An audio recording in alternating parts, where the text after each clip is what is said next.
Good afternoon, Chair Postman, members Garrett Vollendroff, staff and guests. The lobbies are open and the recording has begun. Thanks, Dustin. Good afternoon, everybody. We'll convene the executive management team meeting of the Liquor and Cannabis Board for December 14th already, 2022. This is the board's opportunity to hear directly from managers around the agency and to ask some questions.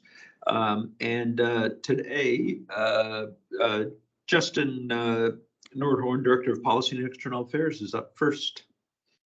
Hi, Justin. Good afternoon, board chair, members of the board. So have a couple updates that I wanted to provide to you today.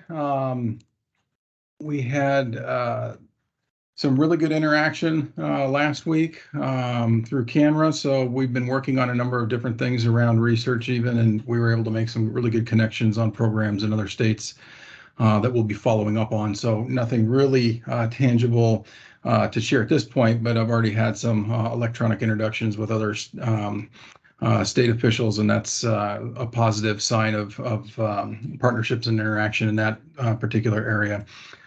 We had a good session that I presented on. Kathy did a nice job with her presentation as well. So I just like to, even though she's not able to be in these meetings, call that out as really professional job done by her.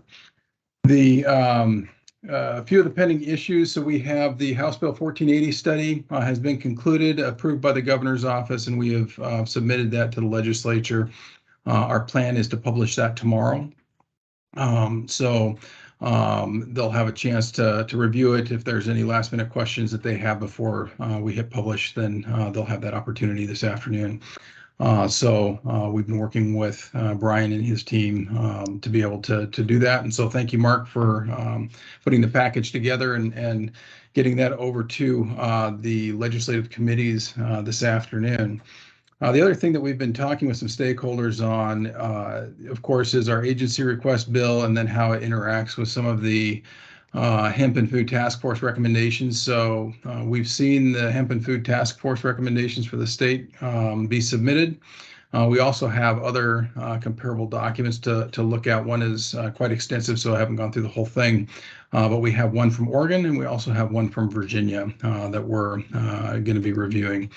The one from our state that I wanted to call out, obviously, when you have these short-term turnarounds for recommendations, you can't necessarily get to all of the information that needs to be considered in some of those particular aspects. But we do have some concerns around how some of the recommendations are drafted, and I thought you should all be aware of some of those concerns as we're moving forward in conversations around THC limits in potentially things that would be considered a hemp consumable. And the recommendations from the task force, one, they're recommending further study and doing a pilot on milligram limits and setting that out into 2025. So the concern there, of course, is that's not addressing the immediacy of the issues that we face across the state with some of these potent products. The other issue that's fairly concerning, and I've shared this with the hemp industry and some of the associations already, so this isn't any surprise, but they have a concept of trying to categorize cannabis into a couple different classifications, and they're calling it Class A and Class B. Essentially what it does is it lists everything that's in Class A of some known THC compounds. It does not cover all of the THC compounds. It uses some language that I'm surprised to see because of last year's contention around some of the definitions, but they said THC-like. And so, well, what does that mean? And so that's a challenge. And then at the end of it, at the end of the definition of that Class A, it calls out that basically it would have to be part of a study on lab animals to be able to show some connection with the CB1 receptors and a bunch of technical issues in that vein. And then it goes to the Class B is anything that doesn't fit in a Class A. So the concern there is if you don't do any tests on your THC product and it's not on the list, you can use it in any product out there on the market. And so that's really a concern how wide open that's left those particular provisions. Now, that doesn't mean the legislature is going to do anything moving in that particular direction, but that is part of that official recommendation that I thought you should be aware of, because there are some considerable concerns in there that I think do not line up necessarily with our proposal, nor the interest that we have in curbing the youth access. Now, one of the things that I think that we can work together on with the other folks is the study that they cited is actually the study that we used to draft our proposed legislation. So at least, we have some common ground in that particular area on some of the milligram issues. I know that they would like to see more than we have proposed. But that's certainly something that is still pending some discussions, and we're going to be having more discussions with the hemp industry as we approach session as it moves along. But I thought you should all be aware of that in case folks are reaching out to you because of the recommendations. And of course, it's just that it's a recommendation, but the other concern that we have is we didn't have any input on those recommendations. So there's a number of things that impact our agency, the consumers who are interacting with our licensees and industry. So yeah, I think there's a lot of work that needs to be done around that if that were to gain interest and deviate from the proposal that we presented. So hopefully we'll have those opportunities for those conversations, but you should all be aware that those task force recommendations don't necessarily line up with what we're seeking to accomplish with our agency request bills. Yeah. Justin, when you talk about recommendations, has that been turned into a bill yet that we've seen? No. So these are just so the Hemp and Food Task Force provided their recommendations, and that included the hemp industry along with, I think, WSDA, potentially Department of Health. Again, we weren't involved, so I don't have all the players in front of me. But that went to the legislature. So it was part of a provision in last year's legislation that they had to come forward with some recommendations. And so that's what they did. It does not, I haven't heard anything that says, yeah, we're moving in this direction in a positive manner from that. But those recommendations are out there, and obviously they'll be open for discussion. Is there a bill coming out of it, though? Do we know that yet? I thought there was, but. Yeah, I have heard from some of the stakeholders that there will be a bill, but I haven't seen anything official that there will be a bill. I'm not sure what members are interested in the conversation yet on that particular side, nor have I seen any proposed language. And typically, we try to share those proposed languages before the session starts in these types of dialogues. So we haven't seen any language. We haven't heard of the members that are involved, and maybe Mark has heard from others that I haven't at this point in time. But yeah, that we're not sure exactly where that's going to land. Okay. Member Vollendorf had a question.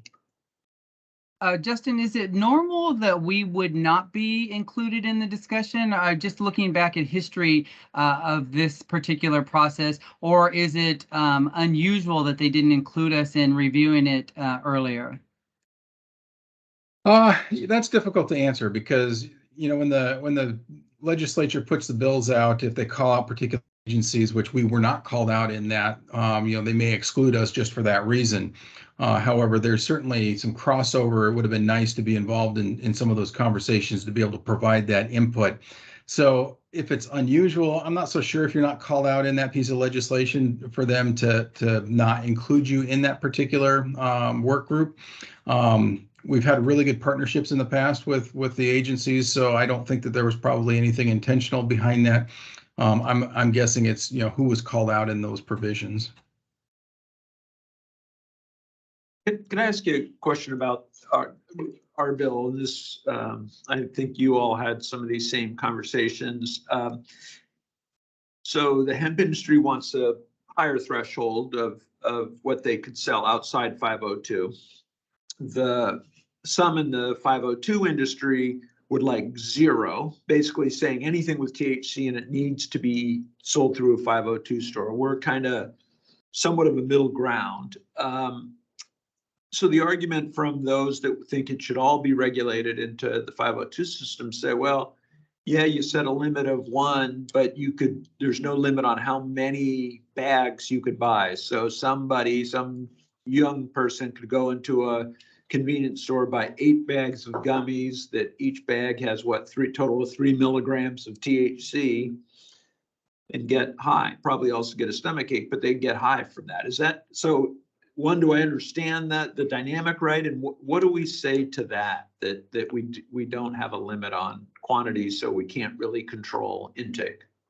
Sure. So one of the strategies that we were trying to accomplish with this is to put that limitation in the single packaging. So if you have somebody who eats a whole package, they're not getting an adult size serving of that. One of the things for consideration, that the science isn't hard and fast on this. However, there is a number of literature. There's a number of papers out there that speak to the ratios of CBD in particular to THC. So if you're only talking about 1 milligram of THC in a product, the likelihood is you're going to have a whole bunch of CBD and other types of product in that serving. And so the CBD in that particular vein, especially if it's on a 20-to-1 ratio, from what I understand, is likely to curb those euphoric effects of the THC.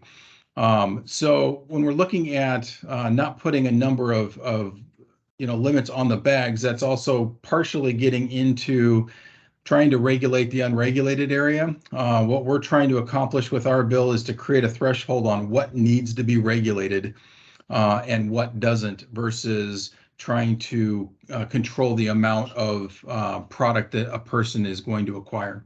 Right.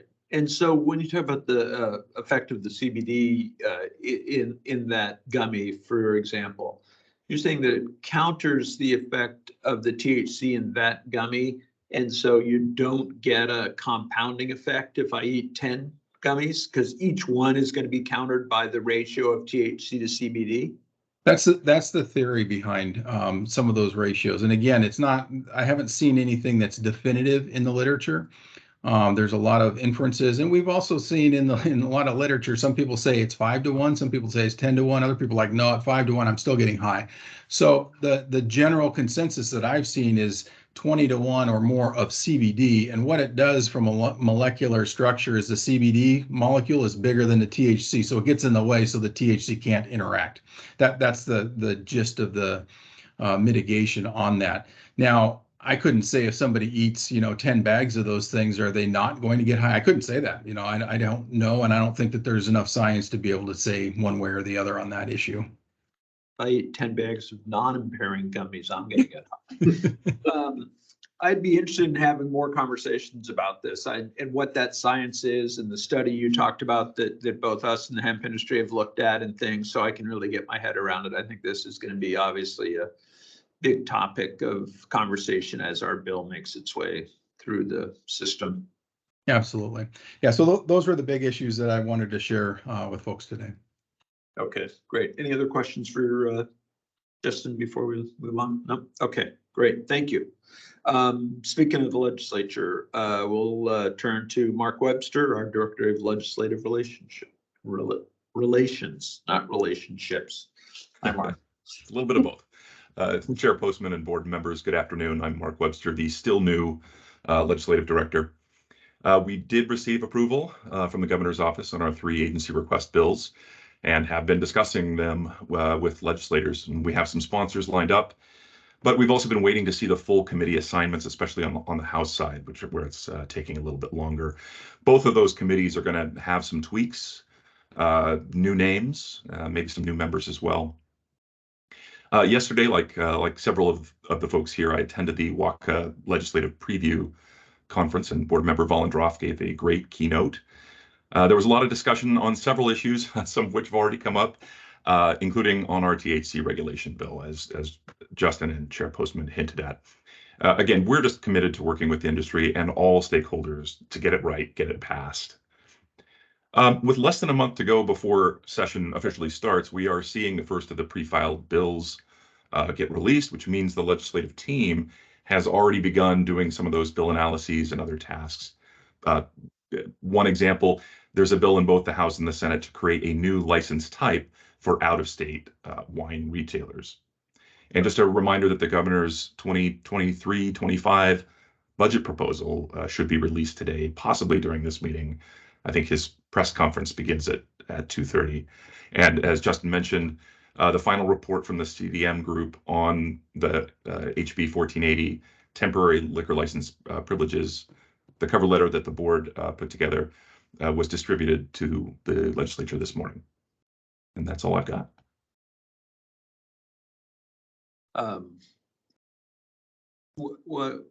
Well, I guess I just want to say, I think you're doing a great job so far. Really appreciate how fast you've learned this. Mark and I had a chance to meet with some people last night, and I had mentioned this to Rick, Mark, but man, you were talking like you've been here 5 years. You know this stuff, and it's impressive. So you're a fast learner. I appreciate that because the session's fast approaching. So it's just great to see. Any other questions, comments for Mark? No. Okay. Licensing update. Thanks, Mark. We'll turn to Becky Smith, the Licensing and Regulation Director. So good afternoon. Hello. I'm going to start with social equity because I want to make sure that I provide you with those updates first. And so I'm going to start with the disproportionately impacted areas, the DIAs, that we have received the drug conviction data from the Administrative Office of Courts. Yeah. And we've shared that data with Ezra, big yay, and the UW contractor. There's some overlaps with the data from King County and AOC, but we're getting through that. We have a January 1st date of a due date, so we should be seeing some maps in January. The staff are meeting with Ezra and the UW contractor weekly to make sure that if they have any questions, right now, this is our top priority, is making sure that these maps get completed. So we're on a very good track. I say that as I knock on my wood desk. And again, with the due date of January 1st. So after the new year, I'm hoping to come back and share with the board that our DIA maps have been completed. And when that I also wanted to go ahead. Sorry. I just ask a DIA question for you. So when we get to that point, Yes. How quick will we be able to publish those, put those on our website so people can start to see where they're at after you get them? So after we get them, we're actually working right now with IT and with communications on where those maps will be found. Okay. That it should be very quickly. It's not a matter of just putting them on there. We want to tell people what it is they're going to be looking for and how we want them to use those maps, because the maps will overlay and start with 1980. So the maps will go from beginning with 1980 to 2010. So they'll need to make sure that they apply, or that they are looking at the right areas in which their address would fall in the right year. So that's just some education and some training that we'll be providing as well. Will they be searchable by address then? Can I put my address in? They will be searchable by, yes. Great. Oh. Yeah, so they'll be searchable by address, and as long as you know the year in which you lived at that address. So again, 1980, that 2010, when did you live in those areas? Yes. Okay, good. Thank you. So speaking of training, that Make Green Go, the same contractor that Department of Commerce has used to provide their training videos, which are again up on our website for folks to view, that they're our vendor as well, that they have made 6 videos. They're almost done with all 6 of those videos. I have reviewed the social equity program overview. I've seen that one, how to submit your application as well. But we're just going through and doing just some corrections that those will be done here by the end of the month. So by the end of December, that we'll be providing so they'll be hosting some virtual webinars in January, that probably mid-January, because again, we want to make sure that the DIA maps are completed before we have those webinars. We don't want to have one and not be able to have folks be able to click on to those DIA maps. So we'll get that information out to folks. We want people to be able to come into those virtual webinars, ask questions, not just of LCB, but of our third-party vendor as well, and as Make Green Go. So we'll all be online during those those virtual trainings. Questions?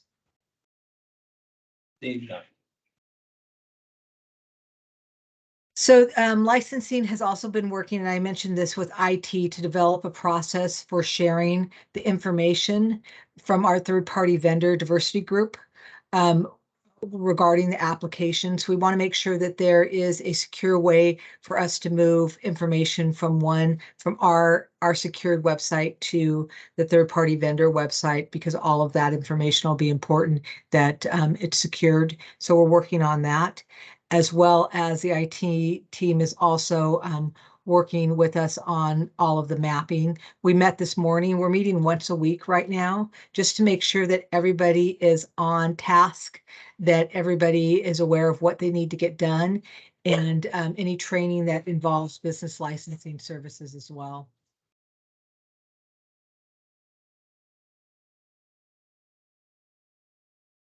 And then at the beginning of, my apologies with the dogs, beginning of January, we're also going to be doing some customer service training.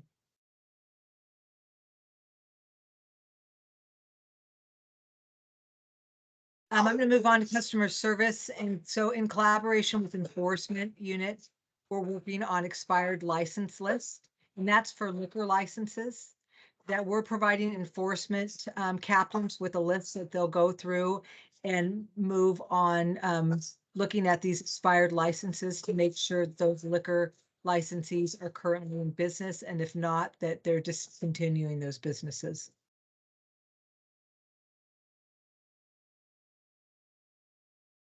And I think for me, that's all the updates I have today. Okay. Any questions for licensing?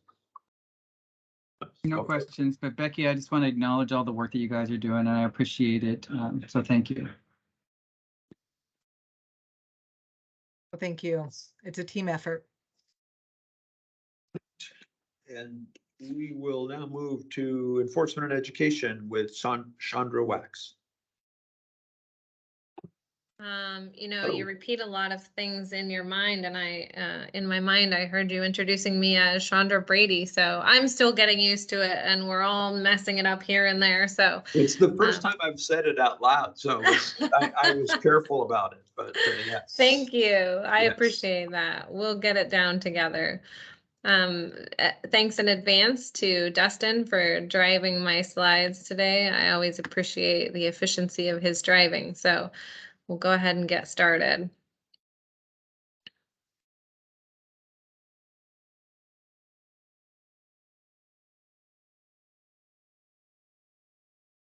Give me just a second here. I'm still trying to do this left-handed. No worries.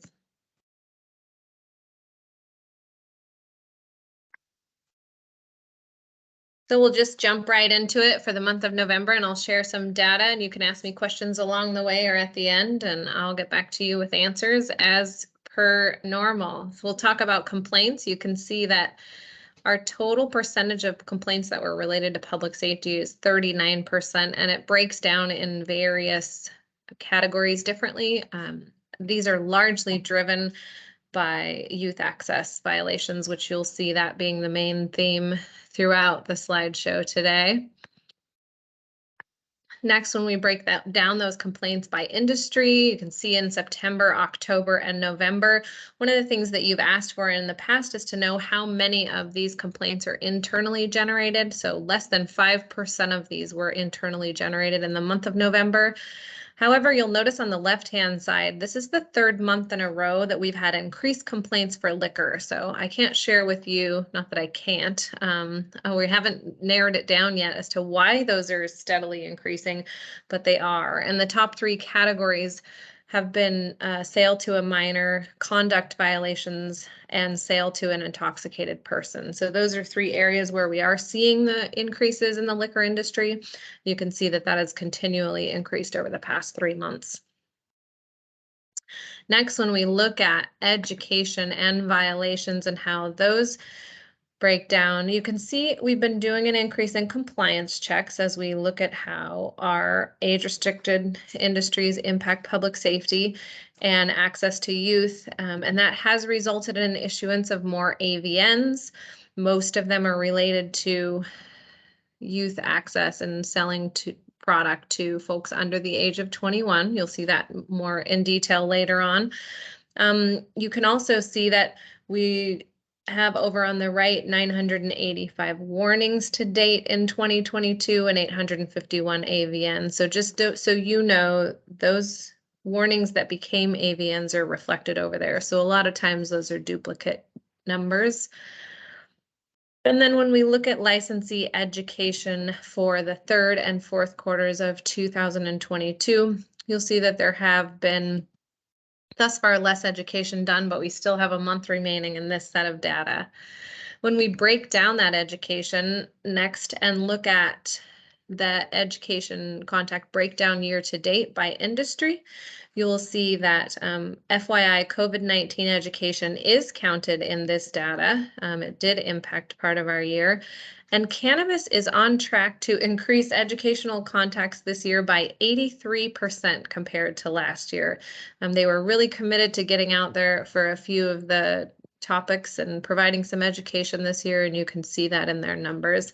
You can see also that our liquor unit numbers are down, and that's in part due to our high vacancy numbers, as you are aware. When we specifically look at licensee education by number of contacts, you can see that broken down for September, October, and November. And you can see that our folks are still getting out there and contacting our licensees. We conducted a total of 388 hours of education alone in the month of November. So great work by our people out there with our licensees. When we look at the topics for education, what are our officers and staff out there talking with people about? You can see regulatory issues, just questions they have about running their businesses and doing so in compliance with the law is first. Youth access is second. We're doing a lot of education out there on that topic. And then public safety, licensing and permits in partnership with licensing, and then tobacco education. And that's the first time that's shown up in the top 5 since I've been presenting to you guys, and it replaced traceability questions and education this month. Next, when we start looking at our violation breakdown, there's a large increase in NTCs, which we continue to see that being used as a tool. That's a notice to correct. And then a lot of that is a result as we had a large number of complaints that were made based on medical cannabis violations at retailers not meeting the requirement. And so we've been working with licensing to partner with those licensees to find out whether they need to actually have that endorsement or whether they no longer meet their requirements for that endorsement. Next, notice to correct topics for November are advertising violations, misuse or unauthorized use of a cannabis license. Again, that's going to be that medical endorsement issue that we've been working in partnership with our licensees to address. Operating or floor plan, failure to maintain required surveillance system, and then non-compliance with record keeping requirements. Chandra, can you give me an example of floor plan, operating/floor plan? Typically, that would mean they're operating in a manner that's outside of their approved plan that they've submitted. Either their physical plant, Yeah. they said they were operating here and now they're operating here, those types of things, or using processes that were not approved. Because on floor plan, we did make changes sometime over the last year, easing up a little bit on our floor plan oversight, if you will. I'm just curious about what that category.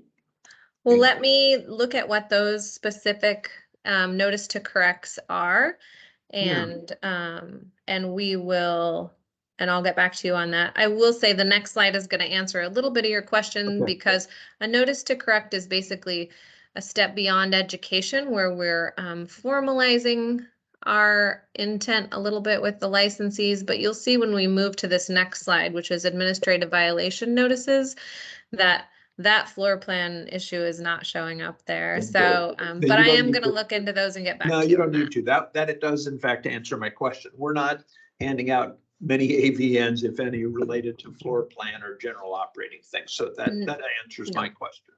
Not at all. Great. Glad Thank to you. help. So as we look at AVNs, administrative violation notices for November, this is very consistent. It's what we like to see. We're seeing our staff using a lot of education to help our licensees get in compliance, elevating to a notice to correct when necessary or a warning, and then using an AVN when we're having a hard time finding compliance and getting partnership and compliance through other means, through our other tools. And this is what I really want to see when I'm looking at AVN data, and that is just this alcohol to persons under 21, tobacco vapor to persons under 21, furnishing to persons under 21, and then a couple of mask violations. So these are our top 5 reasons that we issued AVNs. 4% of our AVNs were not as a result of a compliance check, if that tells you anything about what our focus is out there as it pertains to administrative violations. And then when we start to look at those warning topics, we're going to see some of the same things. We're going to see escalating this a little bit. On the next slide. Yep, thank you. Escalating this a little bit when education isn't quite effective. So just looking some of our tobacco, operating without a license, vapor, just some of the reasons that we're out there issuing warnings. And a lot of this falls in the tobacco industry, as you can see, a couple in liquor. And then when we look at alternative dispute resolutions, again, attempting to resolve everything at the lowest level possible and working with our licensees toward compliance.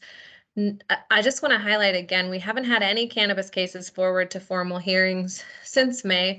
Not that forwarding to a formal hearing would indicate a failure by any means, but it certainly shows that we are partnering with folks to resolve these cases where we can.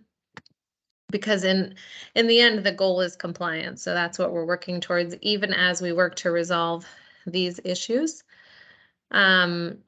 Next, we're going to talk about youth access. So this is the liquor compliance rate. This does not include delivery or curbside compliance checks. So you can see that it's remaining just below or at 80% over the past few months. As we move to the next slide, you'll see specifically delivery and curbside compliance. Again, a low number of checks, as you know, and we've talked about, these are very time, resource, and staff intensive and complicated to complete. We can go into more detail if you like, but I know that you know how we conduct them. So we had 4 delivery checks in November. Only one of those did not sell. We had 3 sales, so 25% compliance for delivery, and 2 curbside checks, 1 sale, 1 no sale, which would give us a 50% compliance, totaling out at 33%. I just want to mention real quick, if I can, when Justin Nordhorn was talking about and Mark Webster, the cover letter on the legislative study on 1480, and there's a recommendation in there by the board that we don't renew third party, and this is the slide that explains that as far as I'm concerned. Yeah, thank you for that. This is an area where it's really important to us across the state that we ensure that our youth don't have access to age-restricted products. And this is obviously an area where we have some work to do. So thank you for your support on that. Next slide, cannabis compliance. Chandra, before we yes, go ma'am. into cannabis and stuff, one of the things, and I was trying to let you go through multiple slides to see if something else trigger what I was standing out to me. Did I see? I wanted to look at all of this, so I'm going backwards a little bit. One of the things that's standing out to me crystal clear is we are seeing an increase in liquor and sales to minor. At the same time, we're seeing a substantial decrease in educational contact. And because I've been kind of trying to figure out in my brain, why are we seeing such an increase in that? And knowing that a lot of folks and everything is centered around staffing, the quality of staff, putting people to work without going through maybe the long, extensive training that's needed. And what I even observed before we did what we did with Fred Myers and QFC, the young folks that they have there that, you know, when the liquor thing goes off, they just come over, turn the key and never look. Although QFC's come up with now everything and scanning the ID. But I'm now trying to say, does that drop in educational contact from the LCB also lead to some of the increase we're seeing? And what is that educational contact when enforcement goes out in liquor? So great observation. I can't say, there's a couple of things going on. One of which is a change in the way we select which licensees get a compliance check. That has changed. And also we have fewer staff out there doing education that could impact those numbers. I don't think we have enough data to say for sure that it does, but it certainly could. And then to answer your question, the times at which we do that education is multiple times. When they're doing premise checks just to make a stop and see if our licensee have questions, they always remind them about ID check, and they consistently remind them that we're out doing compliance checks. And then when we do a compliance check, we provide education at that time also. So is that something though, in seeing what's happening with the license and the increase in complaints, knowing the struggle with staffing, and at the same time, I'm not missing that we're seeing we're having the same struggles, but was the educational contact and training, if I remember correctly, a few years ago, there was videos and different things there's training also. I neglected to mention there's training that happens when they get their license. There's training that the servers have to have when they, So that's still going on, the training that the servers have to have. But were we doing anything with something and giving to them and providing that they were providing to employees and new hires coming directly from us? Were we doing anything like that? I don't know if Becky or Justin is on, maybe they can help. I'm not sure what we were doing. I know that we're working on putting all those resources in the same place so that they're more accessible to licensees, but I'm not sure historically what that looked like. Right. And I think what I'm getting at is there something more that we, the LCB, can be doing training wise in helping in liquor and stuff to get the compliance back down? Because there's a big up in compliance and a big drop in education. Yeah, that's something we can look at. Rick has his hand up too. We can look at that, Ollie. Yeah, I think it's a really good point, Ollie, that you make. And a lot of that education too was minimized by COVID the last few years. But one thing I've seen over the years when we see a drop in compliance, I saw it when we first opened up our first cannabis shops, when we didn't do any compliance checks and we had a very low youth compliance rate. In Oregon, believe it or not, I can remember when they opened up 2 years after, the same thing happened to them. They weren't doing compliance checks. So the compliance check was low and then it rose. It got better. What I would suggest in this area, we were never doing compliance checks for delivery or curbside. It was only recently that we began to do it. And my experience over the years has been, if you don't do compliance checks in whatever we regulate, it's very likely you're not going to have a very good compliance rate. And I think education has everything to do with it, Ollie, too. I'm not minimizing that at all. But my experience has been, I'm not too shocked to learn that the compliance rate is low because they're not used to us doing compliance rates. And I think it's even more complicated than that. Chandra shared with us this week because we want to dig a little deeper into why we see such a low compliance rate as it relates to delivery, specifically delivery, but also curbside. And so we need to look more closely at what are the different license types that have been getting these compliance checks. Is it delivery by third-party vendors? Is it delivery also by the licensee employees? So that we can more target where's the real problem with respect to youth compliance among delivery and curbside. So we're just in the process of seeing that information for the first time segregated, which is what we asked Chandra for, because it had to do with the recommendation that was made in the cover letter that was done Right. with respect to the bill. But I just wanted I to think share that. this slide in front of us is just where I kind of stopped to go Right. back to what I was talking about, Can you that go it back to wasn't the about slide that this. shows general compliance check, Dustin? Right. This Oh, is the selling to minor something.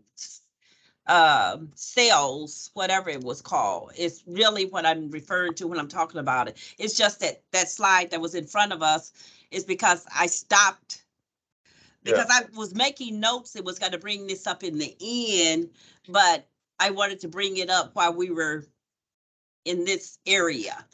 But when I saw the high compliance and what I was referring to, the complaints was sales to minors and the educational drop and things, it was pertaining to that. Yeah, I think it's a good question.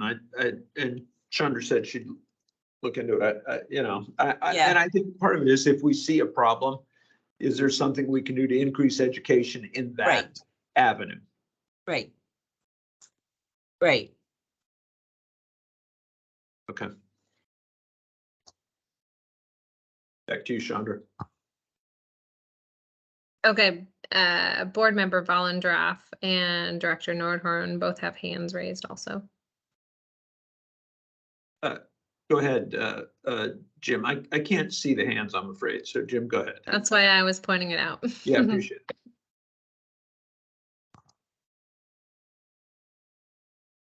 You're muted, Jim.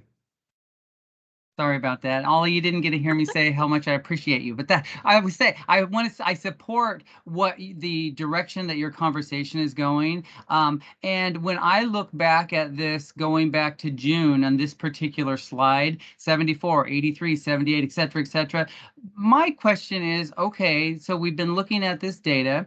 I'm not certain that we're going to see anything different based on what I'm hearing in terms of a plan of action.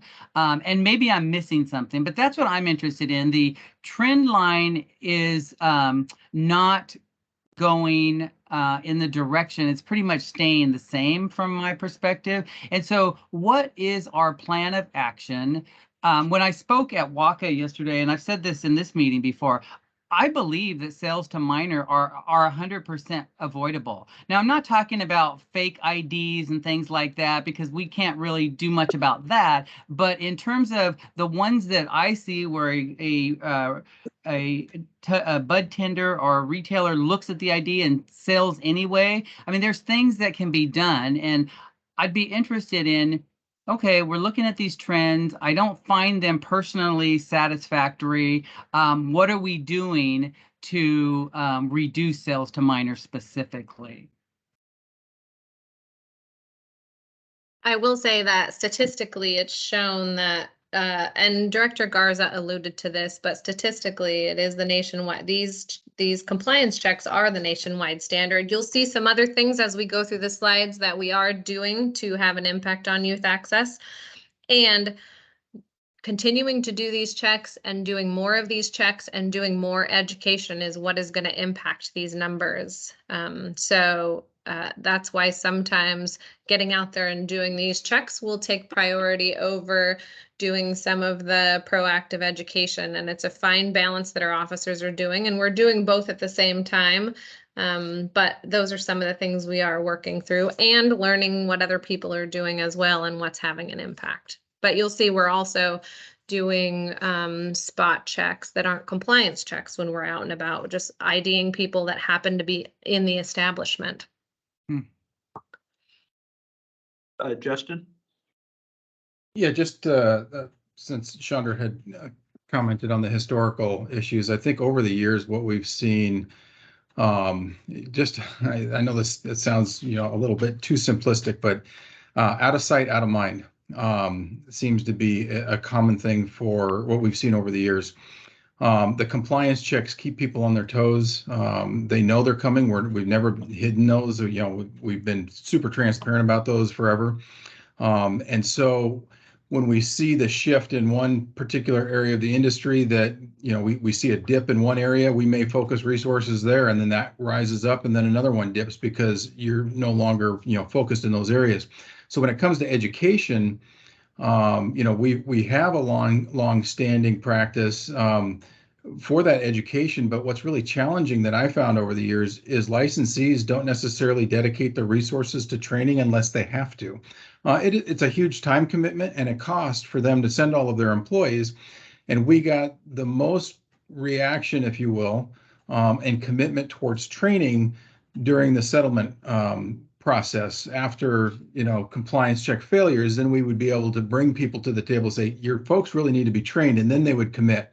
Before that, we didn't have a lot of takers on our free training, and that's just been a strong pattern over many, many years, you know, multiple decades. And so that's really a challenge. And when you don't have the resources to be able to get out there to do all of that, those spot training sessions that people can do on site just don't quite elevate that level. So if you can get in and do the training, not just with the compliance checks, but getting into training, then you're not out of sight, out of mind. But there's so many licensees and so few resources to leverage that. The other thing I'll comment on the compliance check issues is the Office of Juvenile Justice and Delinquency Prevention had established a best practice of 3 compliance checks per year in every licensed location. Now, we've never been able to accomplish that, except initially in cannabis. We designed the program to do that, and I strongly believe that's why we have such high compliance rates in cannabis, because the program was designed to be able to accomplish that. And so that's been a standard, and that continues. And even though we backed off of some of that because of the resource issues, it still remains high. So I think it's just really a challenge with the lack of resources. And this isn't anything new. This is, you know, like I said, several decades worth of you know, observations. So I'll just offer that. And you covered, I think, Justin, one of the questions that I was gonna ask later or something about our training and what we do. But does a retailer or liquor license, can they request from the LCB, hey, can you guys come out and do a training? I get a group of 10 new employees and I want them to hear directly from you, da, da, da. Yes. Do they? And we do that. We do And- those actually. We do those pretty regularly and we offer them to people. We come out and say, don't forget, we do these trainings. And they do have us come out at their staff meetings and their annual meetings. But it is time intensive and it does require, if you're going to get everybody there, it requires time away from the business. But yes, we do those and they can request them and we actually advertise that. Right. Okay. All right. Becky. Yeah, I did want to mention too, we most recently started reaching out to folks from our responsible vendor program. We reached out individually to, as we started to see those compliance rates drop, that our new team reached out to grocery stores, small grocery stores, larger grocery stores, to ask them if they were interested in receiving training. So that's also another option. So we have taken a look at the data that Chandra has supplied, and my folks are going in and doing some individual reach outs, and we've actually seen quite a bit of an increase in those folks that are attending those trainings as well. That's terrific. That is great. I have a quick question and request. And I'd be interested about resource allocation. And what I mean by that is, as we have seen the number of licensees increase, and do we have a comparison of staffing levels to number of licensees and the history of that, say over the last 10 years. So we can see, here's how many licensees we had 10 years ago, here's what our staffing levels were. We've got this number now, and here's what our staffing level is. So we can see our, that direct impact of the new, and anyway, I'm just curious about that, and I would love to see that So if we have it. yes, we do, and I can share it with you. I was waiting for a time when I was going to ask you for some things before I did that, but we can certainly share a read ahead sooner, and I'll make sure that happens. Great, thank you. I mean, the short answer is it doesn't look good. That was my guess. The short answer is you should give Chandra more positions, but let's wait until Chandra can fill the And position my she short has. answer would be we have to, fill the ones you have, but then we can Yeah, talk I about know. it. Trust me, Okay. I can predict your answer, Rick. Yeah, I don't Well, even need to just- talk. You can predict it. Go ahead. Well, just really briefly to Jim's question, because it's a really good one, is when we write fiscal notes on bills, like somebody creates a new license, it's a new activity for licensing and enforcement. We do have a formula we use both in licensing and enforcement that kicks in a cost, Jim. And then that means I need 2 FTEs in licensing, 3 FTEs in enforcement. So there is a formula that we use to do that. But it's a really good question because it doesn't answer the question. That answers the questions for a new activity. It doesn't answer the questions that overall are we equipped? Yeah. So I just think it's a good question. Thank you, Jim. So if I can, I'd offer Jim as just an old response here. I don't know what all the stats and data that Chandra have right now are going to paint this, the picture currently. But if we go back 20 years ago, we had roughly about 180 locations per officer. And we did some calculations many years ago, probably 15 years ago, identifying that about 150, 155 licensees per officer would be ideal between proactive and reactive. And the last I saw, officers were probably around 280 or 300 apiece. So, it's the fiscal or the funding has never kept up with the demand of license increase. So just historically, I'm sure Chandra will have much better detail than I can offer, but that's what we had done. When I started, I had 179 locations, and not even close to that anymore. So more to come on those topics. Dustin, if you could drive us ahead a few corners, we'll start looking at cannabis compliance, youth access back up to 96%, which is good to see. Cannabis has some different rules and setups, and so a lot of times just getting into their establishments requires that you show ID, and so their numbers are a lot higher as we typically see and as we're seeing still. And then next, I got a little off on my own notes, so I'm getting caught back up too. You can see our tobacco and vapor compliance is at 87%. This is mostly this month's SINAR checks, which we do through a partnership with the U.S. Department of Health, and that's just reflective of those checks this month. When we start to look at our premise checks, you'll see that just highlighting cannabis again, 82% of their locations have been visited thus far year to date, and that's a pretty impressive number. That team was really committed to getting out and visiting with those licensees in the light of everything that was happening in that industry, as we asked them to do, and I'm just really appreciative of their work in that area. And next is just another thing that we're highlighting to impact youth access. I believe that you get more of what you measure, and so this is one of those areas where we're measuring how many folks we have out there. This is not how many folks we have out there. This is the number of locations in addition to those compliance checks where we were spot checking IDs for youthful looking patrons in the month of November. I don't want to neglect mentioning our criminal history records information unit does a lot of work in partnership with HR and licensing. We conducted 12 employment background checks this month, 30 officer requests for officers out in the field doing their work, cannabis applications and renewals. And then, as you can see, our cannabis renewals doubled and will continually do so for the next 90 days. Just looking at our examiner requests, the top 5 for January through November of this year, CCRS stays on the top there, and you can see that report and analysis is continuing to grow. As you know, we're highlighting using them to partner with our enforcement officers, analyzing data and looking for inconsistencies in data. Last month, one of their major focuses was assisting Washington State Patrol and our enforcement officers. We did a partnership on a warrant service that involved a licensee. And then next, some FDA data. You can see this team is out there doing additional work to the other work I showed you about compliance checks. So this really helps impact our youth safety across the state.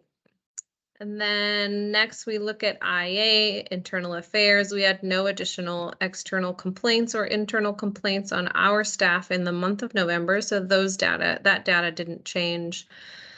Hiring and recruiting, there's an error on this slide that I didn't have time to correct before we went to print or email. And that is we have 15 backgrounds in process right now, not 67, although I wish that were an accurate number.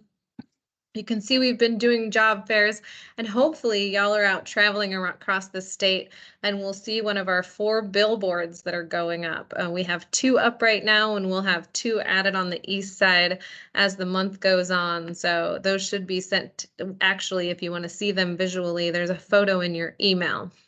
And then I just always want to take time to say thank you to the other divisions that we've partnered with. We did some great work presenting to a committee with Mark Webster, Justin Nornhorn, Kathy Hoffman, licensing. We've been working on some policies and training. And then, of course, communications, just partnering with us in many projects along the way. So thanks to those divisions that we partner with, and of course to the board for your support. Questions? No further questions, but thank you. Thank you. Okay, no, thank you, Director Wax. We'll move to communications and Communications Director Brian Smith. Hey, Brian. Chair Postman and members Garrett and Bollendroff, good afternoon. As I always kick off the stuff with media, there's a couple things that are hanging out there or just coming to light today. The Seattle Times is doing a 10-year look at the system. Coming around now, yes. And I've been doing an awful lot of work with a graphic, someone who's doing a, I don't know, the word's not coming to me, but a major, pictograph that they'll run. She doesn't have a date on publishing, but she says ASAP, which to me means Sunday, which is likely what it's going to be. So look for that on Sunday. She probably has an editor behind that's putting together the publication who I have not spoken with, but I gave her a lot of details and a lot of reasons about why we do certain things, what's going on with social equity, what's going on with sales, what's going on, what have we done to help retail safety, our thoughts on this and that. So yesterday I submitted another quite lengthy response to a number of her stuff. So I'll be looking for that come Sunday. Brian, who are you working with, just out of curiosity? Her name is Allison, starts with an S. And again, it's not like she's the one that's doing the pictograph. So it's not a reporter that I typically have ever spoken with. Whoever the mystery person is behind her, she is not revealed. As far as the other reporters, there's been some major changes in the Olympia kind of based reporters, some of the, what we would consider some of the last remaining major reporters that have been around for a long time. Melissa Santos, who worked for the News Tribune, covered state politics as well as a Crosscut and other publications, and Rachel LaCourte, who's the longtime AP reporter for the State House, have moved over to Axios. Austin Jenkins, who's with the Northwest News Network and also TVW, who we typically will meet with once a year. Rick or Chair Postman will do an interview, usually pre-session or something on our current things, has moved over to a publication called Pluribus, which is national. They kind of look at state policy, politics, et cetera. And so where I used to talk to him once a year and that stuff, I've heard from him 6 times in the last week. So And he's going to still do TVW. so- he is going to still do TVW. Okay, good. So he's in his new gig. He'll be covering, looking at state policy, this and that. And it sounds like I've talked to him about alcohol-related issues and cannabis-related issues. So, of course, I have a good relationship with him. We'll keep talking more on that. But that's Pluribus that he's with now. So, and then per the discussion that was going on this morning, as far as the board action at a licensed location, I've been in contact with the State Patrol on that, and we're developing a news release. We'll look for that to be going out tomorrow, but I want to make sure everything's, all the dots are dotted and I's are dotted and T's are crossed. Yes. On the social equity front, you know, did everything that that Becky had to say about that. You've heard me say before that we are embedded sort of with licensing division over all the work that they're doing on social equity. And been going through the videos and reviewing them with their team and giving our input along the way. One thing that we just launched recently is the communications. We in communications developed some advertisements that we are running in various online publications that point people back to our website to learn more about the social equity program and to be ready. And we had those translated into Spanish as well. They're running tomorrow on the largest Spanish language publication in Washington State. I'll butcher the name on that, but it's Raza del Noreste, I think. Those will be run beginning tomorrow. Rick is laughing, sorry, Rick. And then, as well as the Seattle Facts, they're running today in the Seattle Facts. And they will continue to run. And I'm trying to get through to the Seattle Medium and other publications, but that effort's on. So it's cool to see our stuff out there, and they link back, of course, to our social equity page. Ongoing. The annual report is nearing completion. We seek to get that published each year by New Year's Day. Takes a while to get the data that we need when it's finally completed from finance and everything. And then the divisions submit materials. We create original content, et cetera, and draft it up in the graphic format, et cetera. And so we just released back a draft to the divisions for a final review of their stuff. I have some board content that I'm going to be shooting your way probably after this meeting or by tomorrow to take a look at, if you would. And we're on schedule to get that thing published by the end of the year. We announced last Friday to the larger cannabis community that we're doing a change that many in the industry had asked for on CCRS. The board has probably heard some of this along the way, change to the manifest. That will be an improvement for licensees, and we're going to roll that out on January 9th. So we let them know that that was coming and that they can do some work in the pre-production sort of sandbox, so to speak, now. And we'll keep reminding them and making sure that they're prepared for when that rolls out on January 9th. And it's my understanding that with that last sort of push that CCRS will sort of move into operational as opposed to continuing on as a project. And Tony's nodding to that as we go. And then lastly, I think the main thing is that you heard Mark and Justin talk about 1480. As you heard, as it went to the ledge today, but when they said publish, what that means is tomorrow is we'll create a spot on our website with its own web pages where people can access all those documents, and then we will send it out via Gov delivery to the appropriate lists that would go to. So we'll do that tomorrow. We've got to build that up in the web page, in the website, excuse me. Okay, is that it? Any questions, Brian? Oh, okay. Thank you, Brian. And next we'll turn to Tony Hood, the Deputy Director for a General Agency update. Hello. Thank you, Chair Postman, members Garrett and Bollendroff. My first update is regarding our systems modernization project. We have Accenture on board as our Salesforce integrator. and they had their kickoff on December 6th. And they are working through virtual desktops. We were able to give them access without shipping machines all over the world for this work. So that was great. And Laserfish is set to go live on February 13th. And that is also part of SMP. We have Salesforce and Laserfish work happening at the same time. We have a lot of training that we need to do before Laserfish goes live. And we also will have some time when we are in read-only access to Oracle, which is significant to our licensees. So we will have 5 business days when we are transitioning data over from the old system to the new system. So we will be working with communications to make sure that all the licensees know the 5-day time period when we won't be able to do new work on new applications. We will only be able to read only in the system. And so we are currently moving all the inactive files over to the system, but we can't move the active files except during this cutover period. So we can't do that early.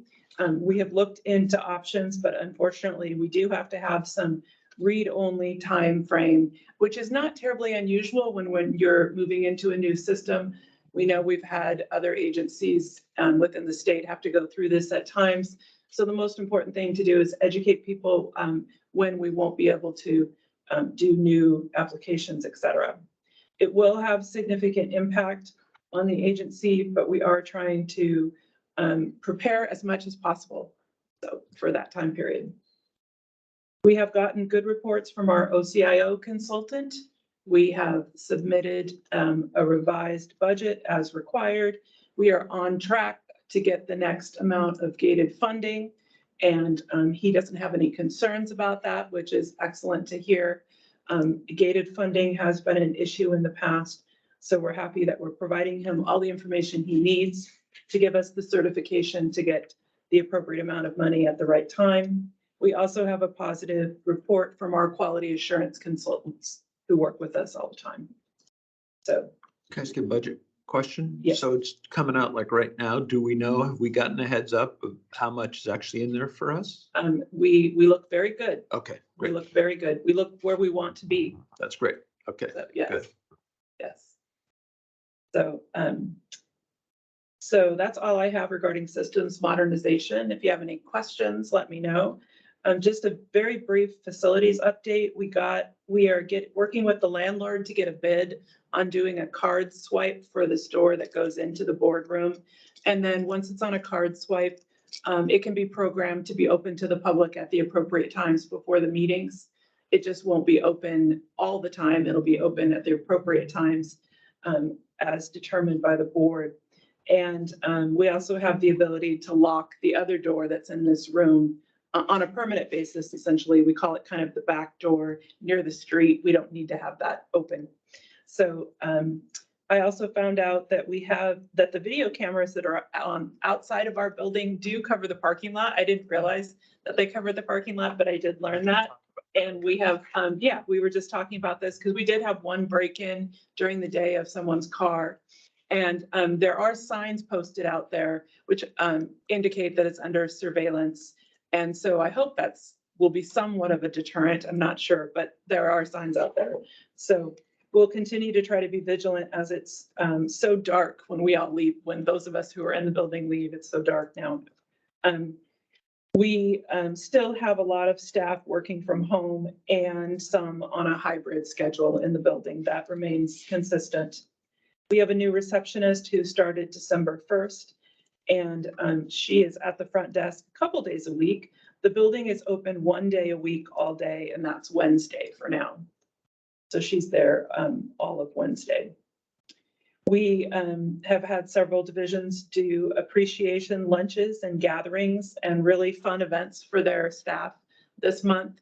And so I think the directors have done an excellent job finding fun ways to appreciate staff and celebrate together with a meal and some other raffles and appreciation. I've heard some great speeches about the appreciation that people have for their staff. And that comes from managers as well, not just directors. And we have interviews for the CFO position next week. We currently have 4 people set to interview. And we moved those up. So it's not the ideal time to get people in here, but we moved them up, crammed them in. And I wrangled Brian to help along with Aaron Hansen, who's our acting CFO right now. Right. Thank you.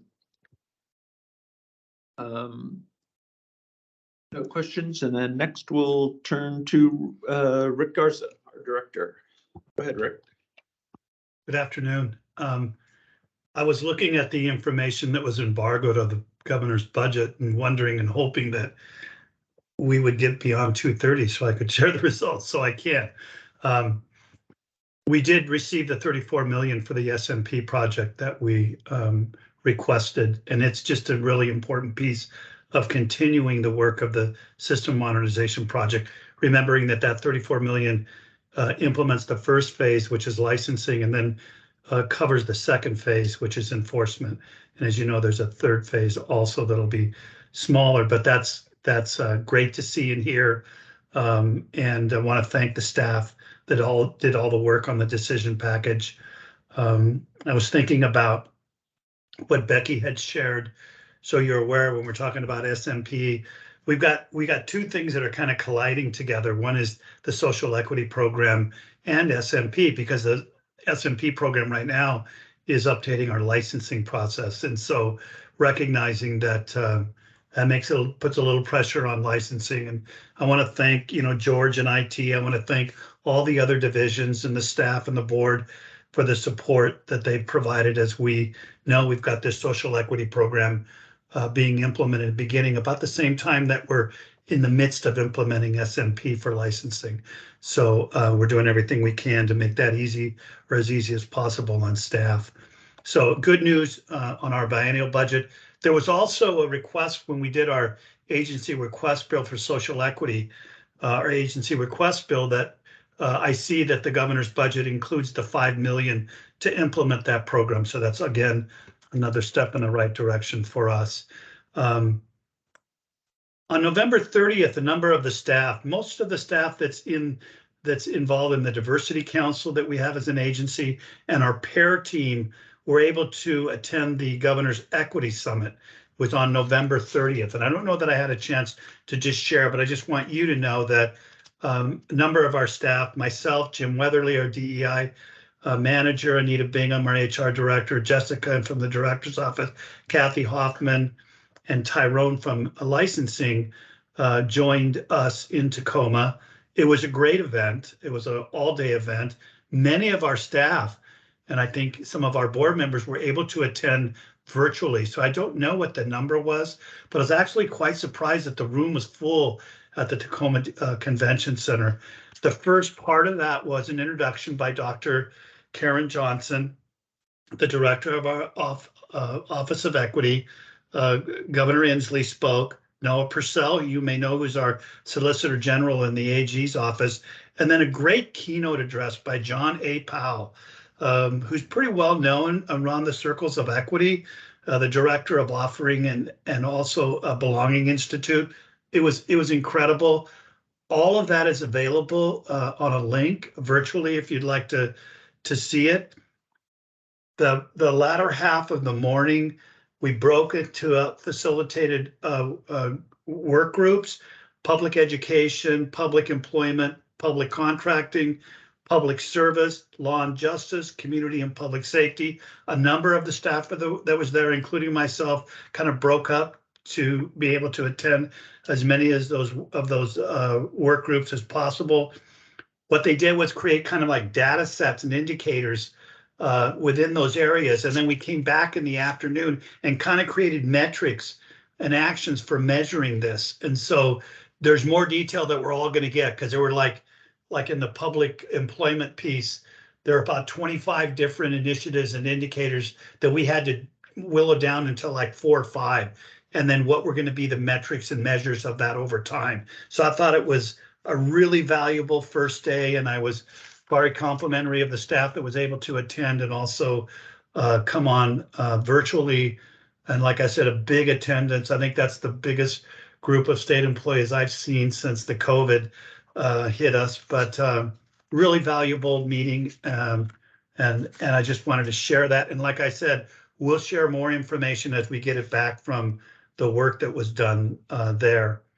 And then thirdly, I said it yesterday, but there may have been folks that weren't in that meeting in caucus that we talked about Canra and the conference that we just came from, that at the next EMT, I'd like all the attendees to have an opportunity to kind of share what they gained from the conference and any info that they'd like to share. I was on a call with Jonathan in our Assistant Attorney General and shared with him because Penny was one of our other assistant AGs was part of a panel on legal actions and what's happening around the country with respect to cannabis. And he was very interested in sharing some information that he gained from the conference. But I think like board member Jim, when we talked today, you know, when Canada was first created in the first few states, it was really about how did you set up your systems.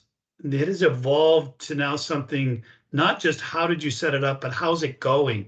And so there's a lot of information being shared about what's working, what's not, and a lot of networking that occurred, as Ollie shared yesterday. So it was really a good meeting to be at, and we'll look forward to sharing the details of that with you at our next EMT. And because we've covered so many issues and topics. So, you know, when we talk about compliance checks, I'm reminded, because I had just presented at NABCA, the National Alcohol Beverage Control Association. It's made up of the 18 control states, which we used to be a part of until 2011, that the youth compliance rate when the state was in the business of selling alcohol was 90 to 96% in our liquor stores. And the compliance rate over time, and Justin would know, over the last 20 and 30 years has always been consistently around 76 to 84% in the private sector. And honestly, I think because I think in some of the figures that we have with respect to these large retailers, I think the compliance rate is a little higher there than it is. And it's really the convenience stores, the smaller ones, that tend to have issues with respect to compliance. But, you know, you're kind of right, board member Vollendroff. That's remained constant over 20 and 30 years, that it never seems to rise much higher than that. And I think it's always worth the effort to try to get that higher. So with that, I'm finished. Thank you.